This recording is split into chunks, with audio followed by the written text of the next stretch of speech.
sent back to Vermont. Now, as the Vermont judge hearing that case ponders his next move, he raised a question in a filing that's really central to both cases. He asked what happens if he orders Ozturk released and the government simply refuses to act, as they appear to be doing in the Garcia case, suggesting that could trigger a, quote, constitutional crisis. There is no specific timeline for when that decision will come, but immigration advocates and the White House are both watching closely.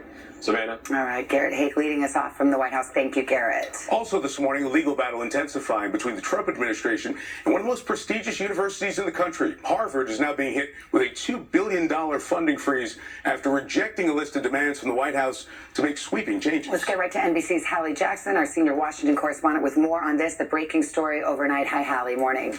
Hey, Savannah, good morning to you. This is a major showdown between the country's oldest and richest school and the Trump administration. Overnight, you had the administration moving to basically punish Harvard for not complying with that list of demands from the government by freezing more than $2 billion in grants. That's because Harvard, earlier in the day, had told the administration they're not interested in what they say amounts to a federal takeover or government control of the university. So all of this makes Harvard now the highest profile school to go toe-to-toe with the White House. Savannah.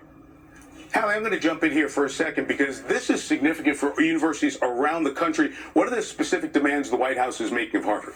Yeah, Mike, there's a bunch of them here. The administration wanted an immediate shutdown of DEI programs. They wanted Harvard to share hiring and admissions data and an audit on what they called viewpoint diversity. They wanted Harvard to restrict the acceptance of international students who are, quote, hostile to American values and institutions, plus an overhaul of departments and programs with anti-Semitic records and plagiarism checks on current and prospective faculty. Now, the White House, Mike, frames this as part of its fight against anti-Semitism on college campuses, but Harvard says, wait a second. They say that's not the intention of what the government wants to do here. They want to regulate us, but they're violating our own constitutional rights. And you saw that in a letter that the president of the school put out, writing that no government, regardless of which party is in power, should dictate what private universities can teach, whom they can admit and hire, and which areas of study and inquiry they can pursue, Mike.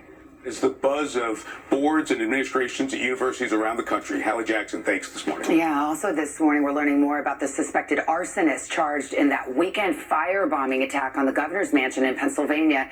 And authorities are offering new details now on how Governor Shapiro and his young family managed to escape unharmed. NBC's Shaquille Brewster is on the story again for us. Hi, Shaq. Good morning.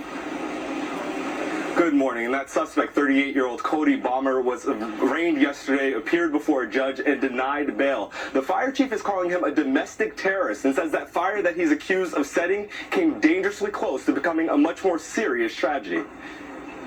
What were you thinking on Sunday? A rush of questions for arson suspect Cody Bomber, who let his facial expressions do the answering, as state troopers escorted him into a courthouse to face a judge. Bomber charged with attempted homicide, arson, terrorism, and other offenses in connection to the Sunday morning fire at the Pennsylvania governor's mansion, where just hours earlier, Governor Josh Shapiro hosted a Passover celebration. Police say Bomber used 2 Molotov cocktails to start the fire, after scaling a fence and smashing windows with a hammer. Governor Shapiro, his family, and others were safely evacuated, but Harrisburg's fire chief says a set of closed doors between the ballroom and the hallway leading to the house's main staircase may have made the difference. It would have been a totally different fire and a totally different outcome. Court documents also allege Bomber told police he harbored hatred toward the governor, adding if Shapiro found him, quote, he would have beaten him with his hammer. As questions arise about failures and how Bomber got so close to the governor. There is already a security review underway of a situation like this. Officials say Bomber fled the scene, but later turned himself in at state police headquarters. According to a police affidavit, troopers searched Bomber's home, where they found a jacket, bag, and small sledgehammer, all matching those captured on surveillance video. Public records show Bomber had an arrest record, including an open assault case. His mother telling the Associated Press her son is bipolar and schizophrenic and had stopped taking his medicine. In court, Bomber said, quote, that's a rumor, telling the judge he doesn't suffer from mental illness. Now, Bomber did not enter into a plea yesterday, and meanwhile, here at the governor's mansion, we've been seeing those dumpsters added, crews very active in and out, presumably clearing up some of that debris. And the fire chief also said yesterday, while there was a fire alarm system, there wasn't an active fire suppression system, think sprinklers, that added to the potential danger here, guys. A lot of lessons to be learned.